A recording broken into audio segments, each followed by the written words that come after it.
오늘 아침에 우리에게 주시는 하나님의 은혜의 말씀은 요한복음 5장 33절에서 35절 상반절까지입니다. 자, 봉독하겠습니다. 너희가 요한에게 사람을 보내매 요한이 진리에 대하여 증거하였느니라. 그러나 나는 사람에게서 증거를 취하지 아니하노라. 다만 이 말을 하는 것은 너희로 구원을 얻게 하려 함이니라. 요한은 켜서 비치는 등불이라. 아멘. 요한복음 5장 35절 상반절을 보시면 예수께서 세례 요한에 대해서 말씀하시기를 켜서 비치는 등불이다 라고 세례 요한의 삶에 대해서 예수님께서 말씀해 주셨어요. 이것을 문자적으로 번역하게 되면 He was the burning and shining lamp 라고 예수님께서 말씀하신 것입니다. He was, 그는 was, 과거 형태로 주님께서 말씀하셨어요. 그 실제 성경 원어도 hand이라는 동사가 사용되어 있는데 이 동사는 aim이라는 그리스의 비동사에 해당되는 동사의 3인칭 과거 시제입니다. He was the burning and shining lamp. 그러므로 예수님께서 이 말씀을 하신 때는 세례 요한이 이미 순교한 후라고 보는 것이 타당할 것입니다. 예수님께서는 이미 순교한 세례 요한을 참으로 자신을 불태워 빛을 비추는 등불과 같은 존재였다라고 주님께서 세례 요한의 삶을 회상해 주신 거예요. 21절을 보시면 예수님께서 요한이 진리에 대해서 증거하였느니라 라고 말씀하시면서 요한이 자신을 불태운 것은 진리를 위한 것이었다 라는 것을 예수님께서 말씀해 주신 것입니다. 사랑하는 성도 여러분, 진리를 사랑하십니까? 여러분, 이건 굉장히 중요한 질문이에요. 그러면 진리를 위해서 자신의 삶을 불태우신 적이 있으십니까? 이것에 대해서는 대답을 유보하시고 오늘 말씀을 통해서 깊이 한번 생각해 보실 수 있는 기회를 얻으실 수 있게 간절히 바랍니다. 저는 항상 세례 요한에 대해서 한번 설교를 통해서 말씀을 드리고자 하는 그런 생각이 늘 있었어요. 그런데 어떤 방식으로 설교를 해야 될까 사실 고심을 많이 했습니다. 그래서 오늘 설교하는 방식은 어떤 특정한 본문 하나를 깊이 있게 강의하는 방식을 취하지 않고 세례 요한의 삶을 다루고 있는 사복음서에 있는 모든 예들을 살피고 그리고 그 중에서 중요한 것들에 대해서 빠르게 언급하는 방식으로 세례 요한의 타올랐던 삶을 먼저 회상하고자 합니다. 그리고 오늘 말씀을 통해서 여러분과 제가 우리의 심장에 무엇인가가 불타오를 수 있는 그런 계기가 될 수 있게 되기를 간절히 바라는 것입니다. 세례 요한의 탄생이 기록되고 있는 것은 누가복음 1장입니다. 누가복음 1장이 가지고 있는 구성은 매우 절묘합니다. 먼저 세례 요한의 탄생을 예고하고 있는 부분이 누가복음 1장 5절에서 25절까지의 내용이고 예수님의 탄생을 예고하고 있는 부분이 1장 26절에서 38절입니다.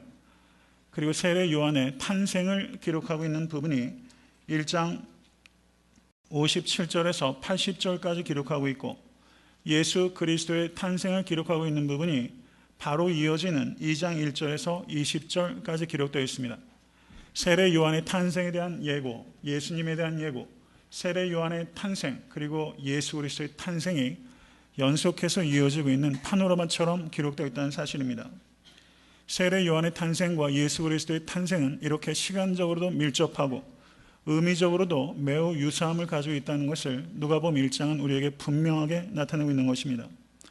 세례 요한은 탄생에서부터 죽을 때까지 오직 진리이신 예수 그리스도를 나타내기 위해서 타올랐던 주의 길을 평탄케 했던 사자로서 살았던 것입니다.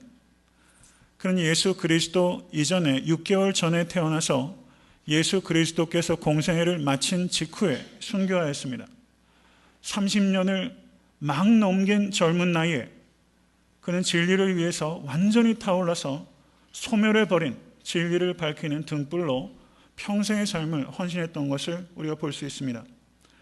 누가복음 1장 80절을 보시면 아이가 자라며 심령이 강하여지며 이스라엘에게 나타나는 날까지 빈들에 있으니라 라고 말씀합니다.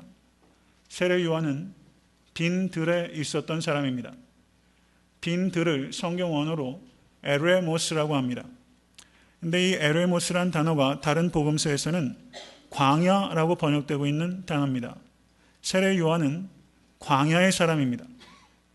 근데 광야라는 말을 히브리 말로 미드바르라고 합니다. 미드바르. 여러분 이 단어는 기억하세요. 미드바르. 저를 한번 따라 하십시오. 미드바르. 그런데 이 단어가 어근이 같은 단어가 중요한 단어가 두 개가 있어요. 하나는 다바르라는 단어입니다. 다바르는 하나님의 말씀입니다. 그리고 드비르라는 말이 있습니다. 드비르는 하나님의 임재가 나타나는 지성소입니다. 미드바르, 다바르, 드비르 이 세 개의 단어가 어원을 공통적으로 가지고 있다는 뜻입니다. 미드바르, 광야에서 오히려 다바르, 하나님의 말씀이 들리고 하나님께서 계시지 않을 것 같은 광야가 하나님의 임재가 나타나는 드비르, 지성소라는 것을 우리에게 역설적으로 가르쳐주고 있다는 사실입니다. 여러분 이 말씀의 신비를, 의미를 깊이 생각하실 수 있게 되길 바랍니다.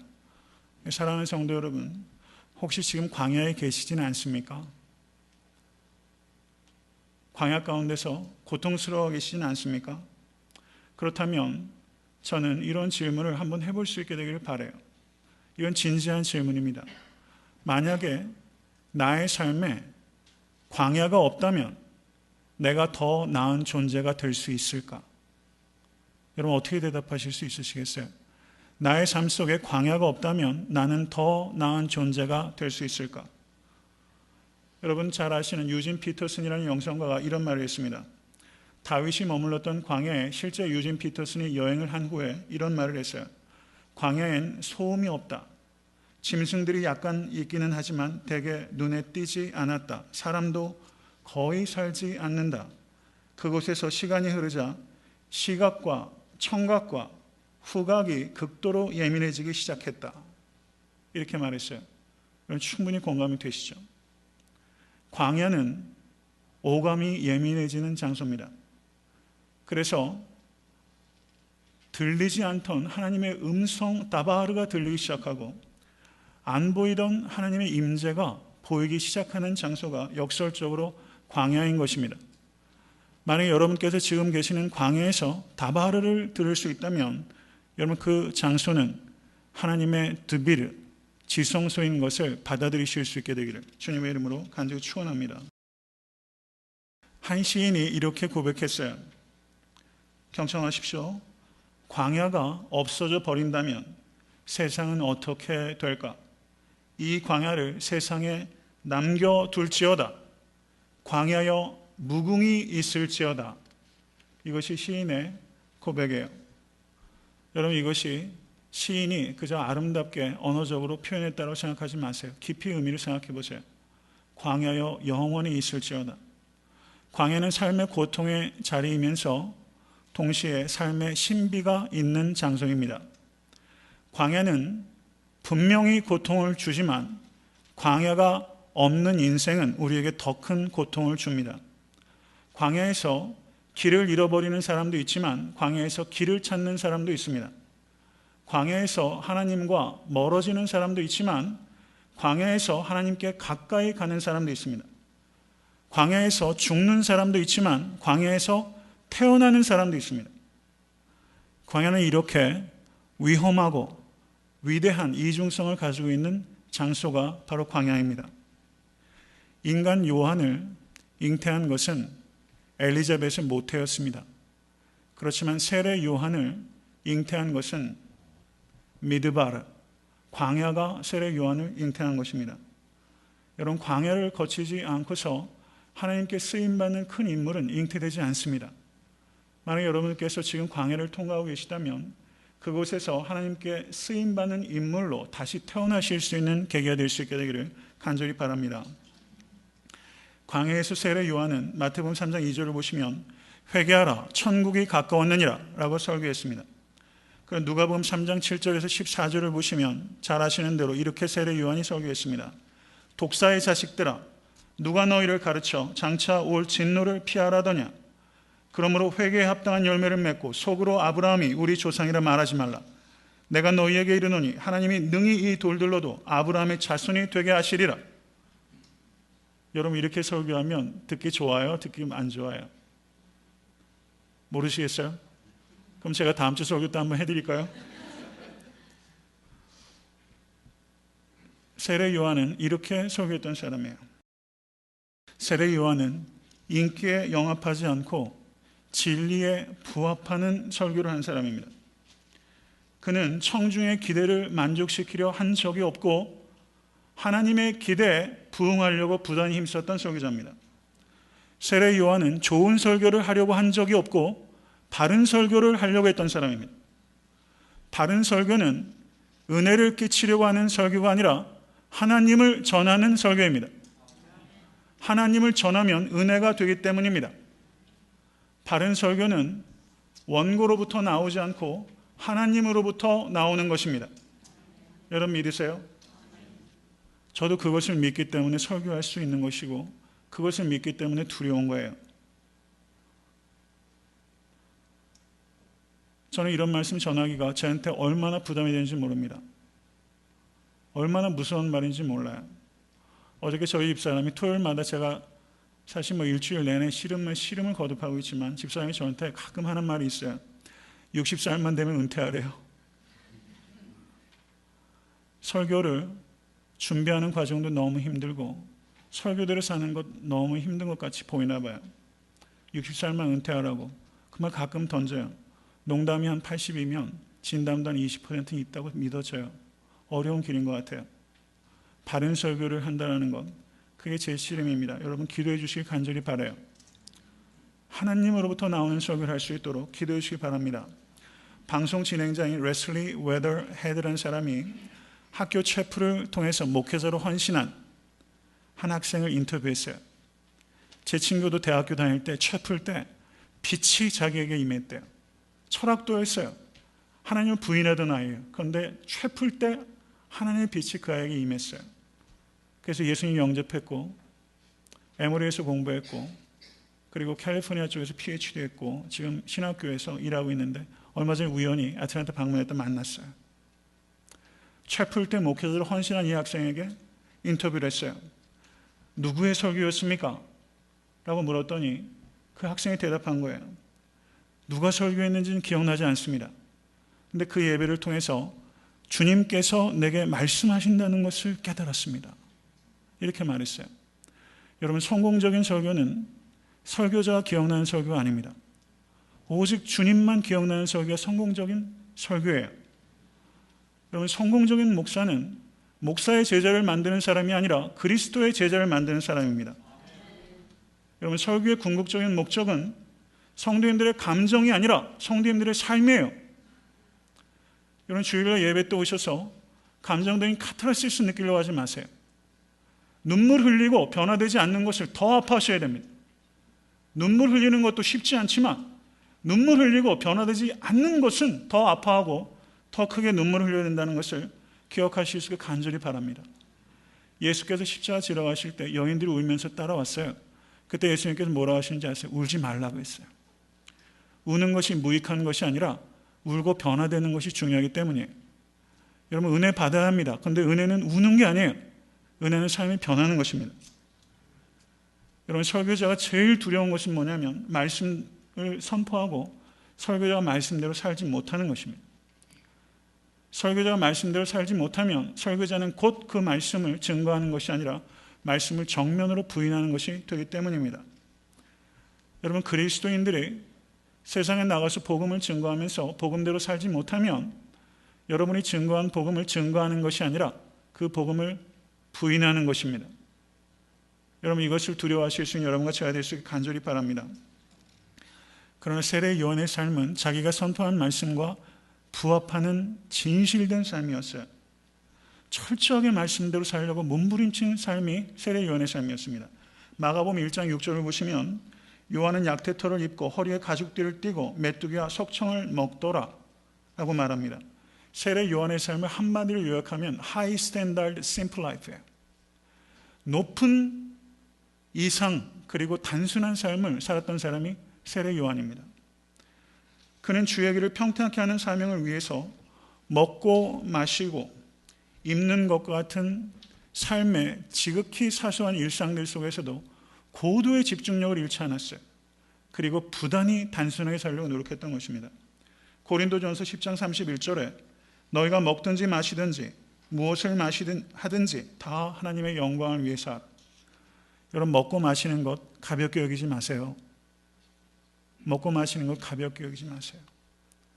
너무 먹는 데 치중하면 상하 젓가락을 쓰게 되고, 여러분, 상하 젓가락이 있으면 거기에 맞게 되는 옷이 있어야 되고, 거기에 맞게 된 가구가 있어야 되고, 거기에 맞게 된 집이 있어야 되고, 그러다 나라가 망했다는 이야기도 있어요. 먹을 것 하나 때문에 나라가 망해요. 먹고 마시는 것 가볍게 여기지 않으실 수 있는 성실한 신실한 성도 되실 수 있게 주님의 간절히 축원합니다.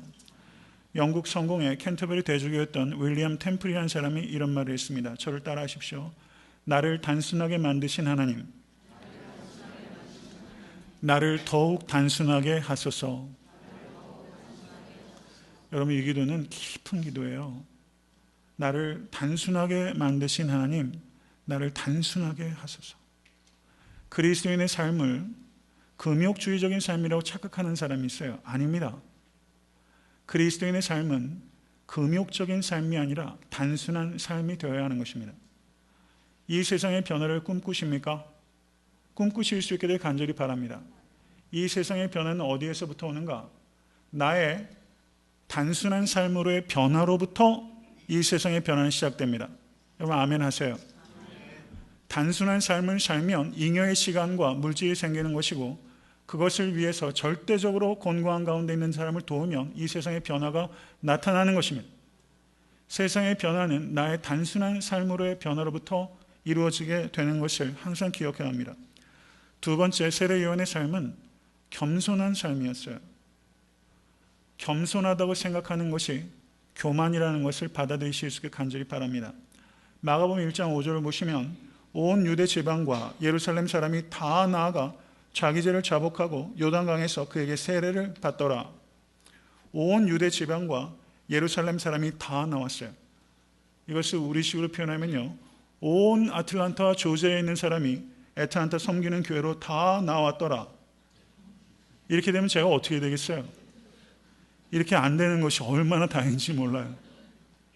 다 나왔대요. 자석 같은 사람이었어요. 사람을 다 모았어요. 그렇게 설교를 했는데도 사람이 모였어요. 얼마나 놀라운 일입니까? 그의 목회적인 성공을 기록하고 있어요. 그런데 여러분, 유대인의 역사책 중에서 요세푸스라는 책이 있습니다. 세큘러 히스토리에 대한 책이라 볼 수 있어요.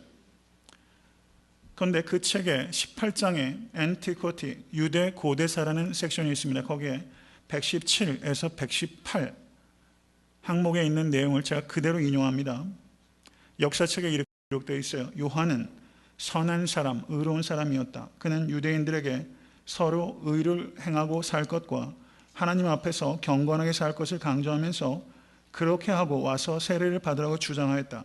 요한의 말을 듣고 감동한 사람들이 구름대처럼 요한에게 몰려들었다. 이게 역사책의 기록이에요. 그럴 만큼 요한의 영향력이 폭발적이었다는 것을 우리가 알 수 있는 것입니다. 그런데 요한을 돋보이게 하는 것은 그의 목회적인 성공이 아니라 그러한 성공에도 불구하고 그가 변질되지 않았다는 데 요한의 돋보이는 점이 있는 것입니다. 그의 성공이 그를 변질시키지 못했어요. 한터럭도 그의 성공이 그를 변질시키지 못했어요. 마가복음 1장 7절을 보시면 그가 전파하여 가로되 나보다 능력 많으신 이가 내 뒤에 오시나니 나는 굽혀 그의 신들매를 풀기로 감당치 못하겠노라. 유대인들이 세례 요한에게 와서 묻습니다. 내가 누구냐? 세례 요한이 대답합니다. 나는 그리스도가 아니라. 엘리야냐? 나는 엘리야도 아니라. 선지자냐? 나는 선지자도 아니라. 그러면 너는 누구냐? 그랬더니 세례 요한이 나는 광야에서 외치는 소리다. 이렇게 대답했어요. 나는 광야에서 외치는 보이스다. 이렇게 말했어요. 자기는 소리에 불과하다고 말한 거예요. 나는 아무것도 아니라고 말한 거예요. I am nobody. 나는 아무것도 아니다. 이게 세례 요한의 고백이에요. 여러분, 아닌 것을 아니라고 말할 수 있게 되 간절히 바랍니다. 분수에 넘치는 칭찬 거절하실 수 있어야 되고요. 과분한 자리 가지 말아야 돼요. 그리고 내가 감당해야 될 것은 yes 하고 가야 돼요. yes Lord 하고 나에게 주어진 책임은 감당해야 되는 것이고, 여러분 아닌 것은 아니라고 분명하게 대답할 수 있어야 됩니다. 세례 요한이 이렇게 명확한 자기 정체성을 가지고 있었어요.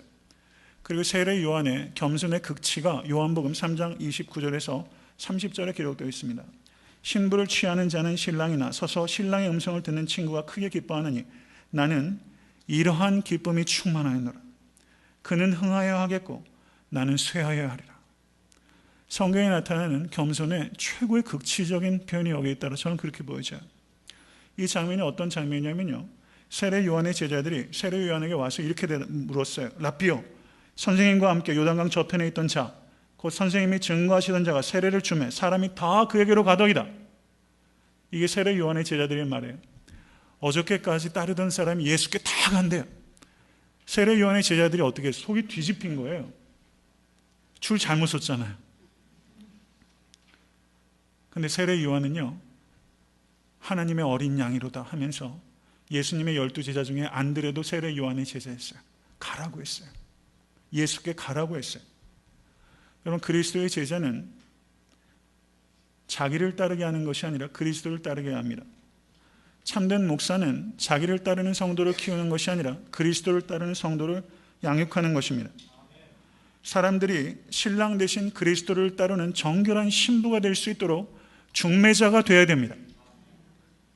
이러한 기쁨은 역설적인 기쁨이고, 세례 요한이 말하는 것은 자기는 쇠하는 기쁨이에요. 예수만 흥하는 기쁨이에요. 오직 예수만 흥하는 기쁨. 여러분, 사역을 하면서 자신을 드러내려고 하거나 자신을 드러내고 있다면 여기에서 해당 안 되는 사람이 한 사람이라도 여기 있을까요? 목회자는 설교하면서 자신을 드러내고 싶은 욕망과 싸우지 않겠어요? 자신을 드러내고 있다면 여러분, 그 사역을 계속 해야 되는가 하는 것을 신중하게 생각하셔야 돼요. 설교를 하면서도 자기를 드러내지 않기 위해서 부단히 절제해야 합니다. 여러분, 특별히 예배, 공예배, 대표 기도를 하실 때 여러분 이것을 극도로 조심하세요.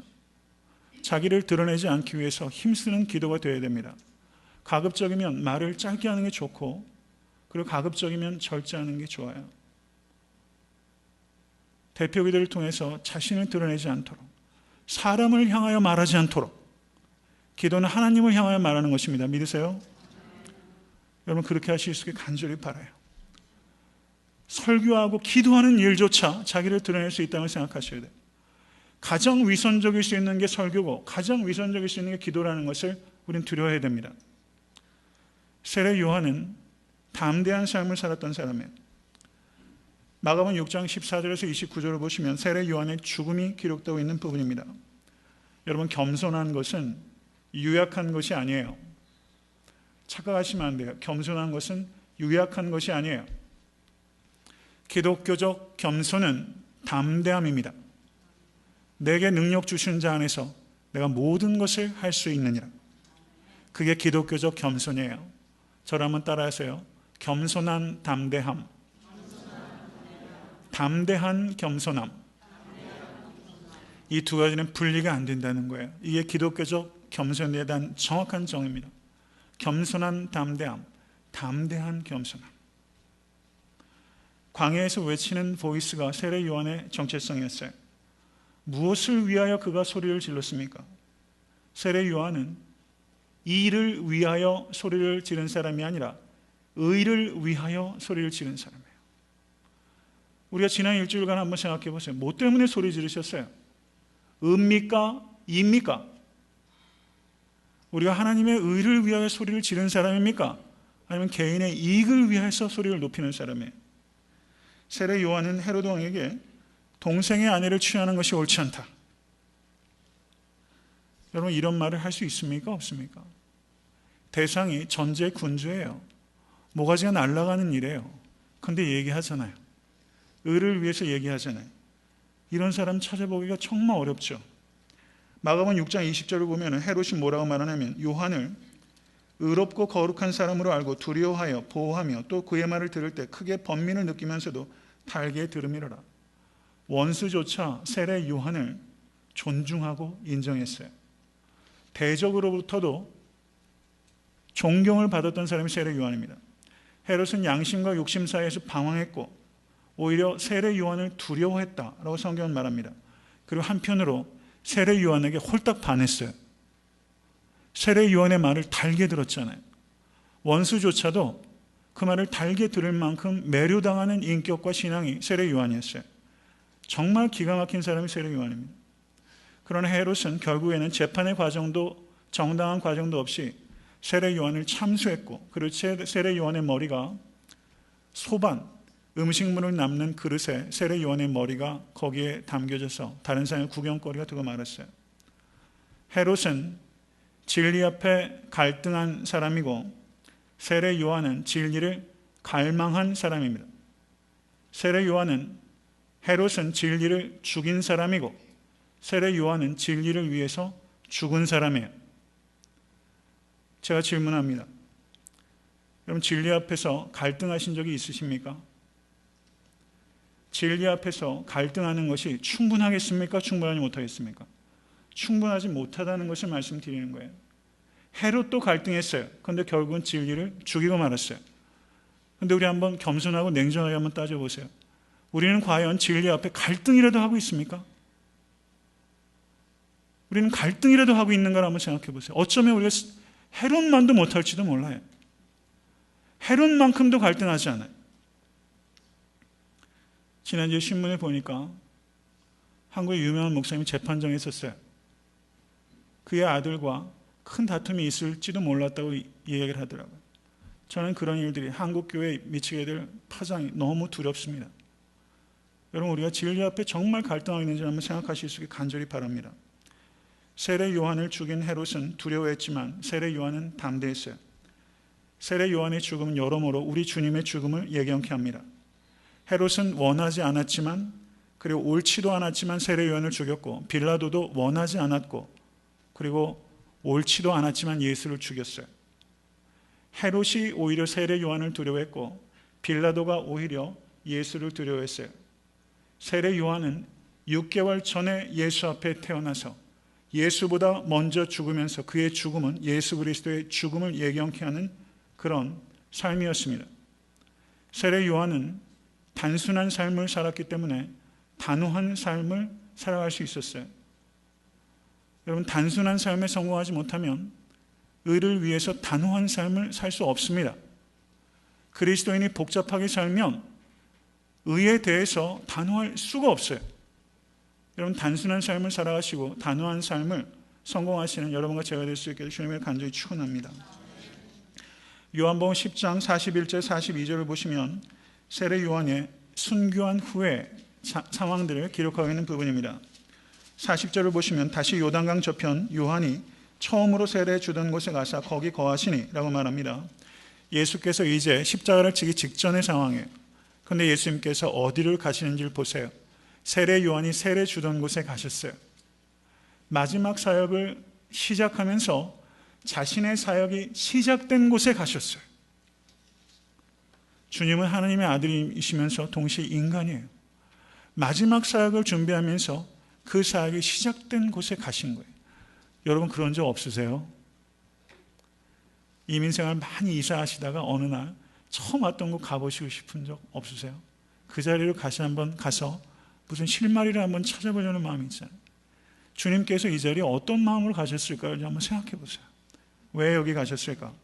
거기 갔는데 41절에 많은 사람이 왔다가 말하되 요한은 아무 표적도 행치 아니하였으나 요한이 이 사람을 가리켜 말한 것은 다 참이라 하더라.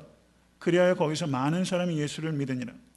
여러분, 이 말씀을 제가 설교하기 전에는 이 말씀을 중요하게 생각한 적이 없어요. 설교를 하다 보니까 이 요한복음 10장 41절의 말씀이 저의 마음속에 콱 박혀요. 저는 목회자로서요, 제가 목회를 하는 동안에 아무 표적이 없어도 괜찮아요. 그런데 정말 바라는 거는요, 세례 요한처럼 그가 죽은 후에도 그가 한 말은 다 참이더라. 여러분, 정말 능력은 기적에 있는 것이 아니라 바른 복음을 선포하는 것과 그리고 그 말씀대로 살아가는 성결한 삶의 능력이 있는 것입니다. 여러분 믿으세요? 마가복음 6장 29절을 보시면 요한의 제자들이 듣고 와서 시체를 가져다가 장사하니라. 시체를 장사했어요. 그런데 세례 요한의 증거는 장사되지 않았어요.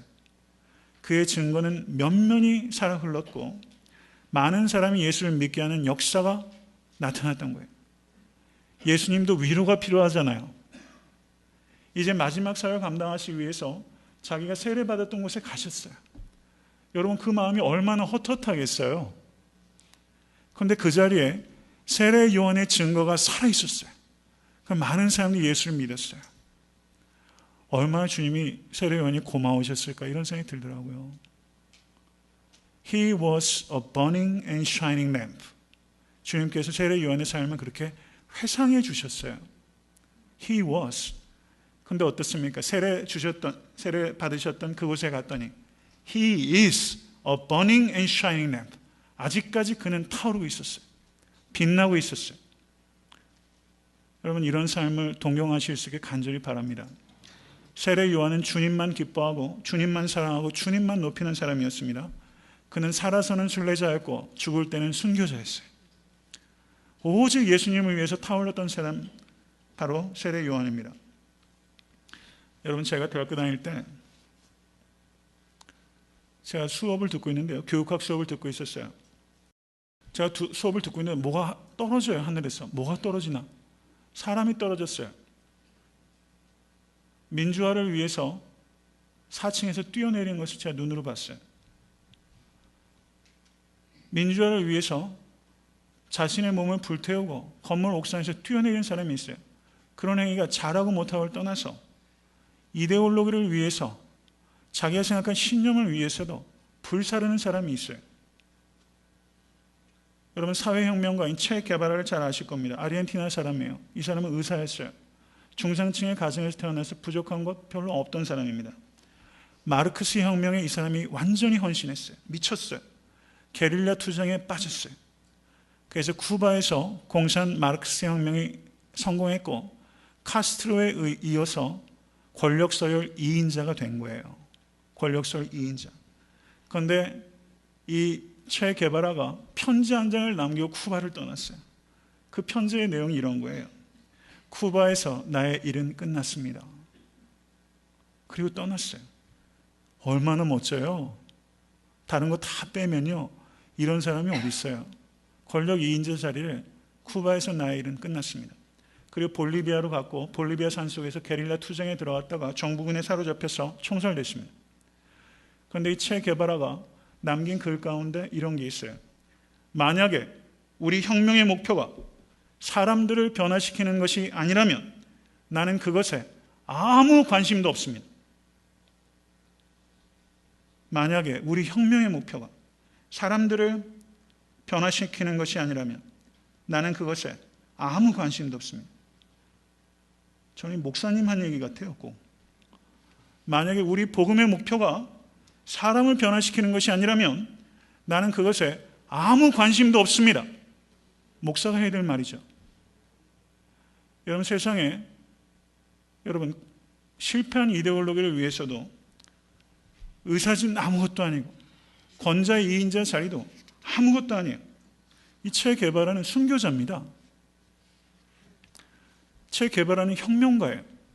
제가 예전에 설교 말씀드리면서 그런 말씀 드렸어요. 이 세상이 과연 혁명가에 의해서 변화될 것인가 아니면 그리스도의 제자에 의해서 변화될 것인가.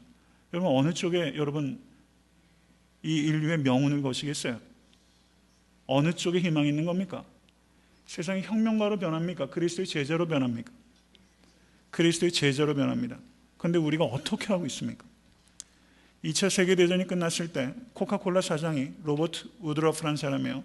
이 사람이 이런 말을 했어요. 내 혈관 속에는 피가 아니라 코카콜라가 흐른다. 저는 이거는 처음 알았어요. LA 다저스의 토미 라소더 감독이 뭐라고 합니까? 요즘 유현진 선수가 LA 썰 관심 많잖아요. 내 몸엔 푸른 피가 흐른다. 이거 표절이더라고요. 보니까. 야, 코카콜라 사장이 표절한 거네요. 바둑에 미치면 천장이 바둑판으로 보이고 낚시에 미치면 작은 웅덩이를 지나도 손이 근질거린대요. 당구에 미치면 사람이 앉아있으면 저기를 치면 3쿠션이 되겠구나, 그런 생각을 한대요. 아마 남자분들은 그 말 이해하시는 분들 많이 있을 거예요. 설교를 준비하면서 좀 호기심이 발동했어요. 골프에 미친 사람 한번 쳐봤어요. 근데 골프에 미친 사람의 아주 신성한 글을 하나 발견했어요. 그 글의 내용이 이거예요. 경청하십시오. 경청할 만한 가치가 있는지 잘 모르겠지만, 골프에서 가장 위험한 생각은 언젠가는 되겠지라는 기대감이다. 이런 기대감은 달콤하지만 가장 치명적인 맹독이다. 어렸을 때 쥐약을 먹은 쥐가 시궁창 근처에서 죽어가던 것을 본 적이 있다. 골프에서 언젠가는 이런 기대감은 쥐약과도 같다. 진짜 싱글을 치는 사람은 120개를 치는 3명의 동반자와 라운드를 해도 자신의 스코어를 꿋꿋이 쳐낸다. 밀리든 소음이 들리든 동반자가 떠들어도 전혀 신경 쓰지 않는다. 그저 묵묵히 자신의 샷을 하고 허황된 말보다 스코어와 샷의 품격으로 자신을 증명할 뿐이다. 그리고 진짜 싱글은 4개의 패에도 어떤 핑계도 없이 깨끗하게 죽는다. 골프에서 깔끔한 죽음, 이것이야말로 아름답게 그지없는 최고의 경지가 아닌가. 저는 골프가 이렇게 대단한 운동인지 몰랐어요. 이게 무슨 골프 구도자의 글이잖아요. 긴 글이었어요. 제가 얼마나 감동을 받았는지 몰라요. 골프의 싱글을 치려고 해도 시간이 지나면 되겠지 하는 것은 쥐약을 먹은 거래요. 골프 싱글도 그리스도의 제자가 되는 것이, 시간이 지나면 그리스도의 제자가 되겠다고 생각하는 것은 얼마나 더 미친 생각이었는가 하는 것을 말씀드리는 거예요. 시간이 지난다고 그리스도의 제자가 되지 않습니다. 헌신하시고 훈련하셔야 그리스도의 제자가 되는 거예요. 세상의 헛된 이데올로기와 가져가지 못하는 물질과 한낱 취미를 위해서도 미치지 않으면 영향을 끼칠 수가 없고 높은 수준에 도달할 수 없어요. 여러분, 사탄은 우리를 무너뜨리기 위해서 미쳐 있다는 것을 기억하실 수 있게 되길 바랍니다. 사탄과 세상을 대적해서 승리하기 위해서 그리스도인은 그리스도에 미쳐야 합니다. 나이 80에 지팡이를 들고 바로를 향해서 나아간 모세는 미친 사람이죠. 돌멩이 5개를 들고 거인 골리앗을 향해서 나아간 다윗, 미친 사람입니다. 갈멜산 위에서 850명의 이방인 우상숭배라는 제사장들을 향해서 맞선 엘리야도 미친 사람이에요. 환란이 기다린다고 하는 말을 듣고도 예루살렘으로 나아간 사도 바울도 미친 사람이에요. 300데나리온의 향유옥합을 깨뜨린 여인도 미친 사람이에요. 미치지 않고는 하나님의 일을 감당할 수 없습니다.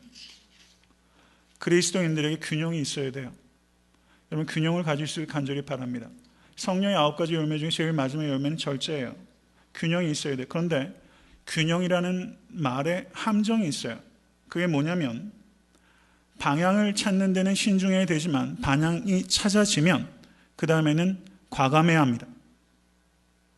그렇기 때문에 지혜는, 저를 따라 하시기 바랍니다. 신중하며 과감하기. 이게 지혜의 정확한 정의예요. 신중하며 과감하기. 방향을 찾기 위해서는 신중해야 되고 방향이 결정되면 과감해야 돼요. 그런데 우리는 정반대로 해요. 방향을 정할 때는 과감하고 방향이 정해지면 신중해져요. 거꾸로 가요. 그래서 안 되는 겁니다. 말씀을 맺습니다. 1956년에 예수님에게 미쳐서 에쿠아도르의 아우카족에게 복음을 증거하다가 화살을 맞아서 죽은 5명의 청년 선교사들이 있었어요. 짐 엘리어트, 네이트 세인트, 로저 유드리안, 피트 플레밍, 에드 맥컬리, 5명입니다. 이들이 화살에 맞아서 강가 같은 데 쓰러져 있는 것에 대한 사진을 보신 분도 계실 거예요. 짐 엘리엇의 아내였던 엘리자베스 엘리엇은 제가 공부했던 학교에 오셔서 말씀도 나누셨었어요. 불과 50년, 60년 전의 일입니다. 짐 엘리엇은 휘튼 대학을, 물론 코스타가 벌어지는 휘튼 대학을 수석으로 졸업하고 그리고 하나님께 헌신한 젊은이였어요. 그런데 이들이 아우카족에 선교하다 화살에 맞아서 다 죽임을 당했는데, 그 다음에 짐 엘리엇의 아내인 엘리자베스 엘리엇과 네이트 세인트 선교사 여동생인 라헬 세인트가 다시 아우카족에게 갔어요. 그 부족은 여자는 죽이지 않는다는 것을 모르고 갔어요. 그래서 살았어요. 복음을 증거했어요. 복음화가 됐습니다. 그리고 1956년 이후로 36년이 지난 1992년 6월 11일에 아우카죽 언어로 드디어 신약 성경이 완역이 되었어요. 그렇게 5명이 죽은 후로 36년 만에 신약 성경이 아우카 부족 언어로 완역이 된 겁니다. 그렇게 성경을 번원하는데 그때 위클리프 성경 번역 선교회라는 것이 있습니다. 저와 같이 공부했던 미국인 목사도 여기에 소속돼서 지금 인도에서 번역 작업을 하고 있어요. 위클리프 성경 번역 선교회가 있는데 거기에 존슨 선교사가 이렇게 말합니다. 이 부족과 함께 생명의 양식을 나눌 수 있는 기회를 갖게 되리라고는 꿈에도 생각하지 못했습니다. 그런데 이 존슨 선교사가 36년 전인 1956년에 살해되었던 5명의 동료 선교사들을 찾았던 정찰팀의 일원이었어요. 이게 얼마나 기가 막힌 인연입니까? 그 시신을 찾은 사람이에요. 36년 뒤에 그들의 시신이 뿌렸던 그 열매를 찾고 있잖아요. 성경이 완역됐잖아요. 그 언어로. 여러분 소름 끼치는 일 아닙니까? 이 짐 엘리엇이 죽었던 나이가 29살입니다. 자신의 삶을 완전히 불태웠어요. 그런데 이 짐 엘리엇이 남긴 글귀를 소개하고 제가 설교를 마칩니다. 경청하십시오. 하나님, 마른 막대기 같은 제 삶에 불을 붙이사 주님을 위해 온전히 소멸하게 하옵소서. 나의 하나님, 제 삶은 주의 것이오니 다 태워 주옵소서. 짐 엘리엇. 그리고 그 기도대로 됐어요. 저는 이 아침에 여러분과 제가 이 위험하고 위대한 기도를 한번 나의 기도로 삼기로 결단해 보셨으면 좋겠다는 생각을 하게 됩니다. 말씀 생각하면서 우리 기도하겠습니다.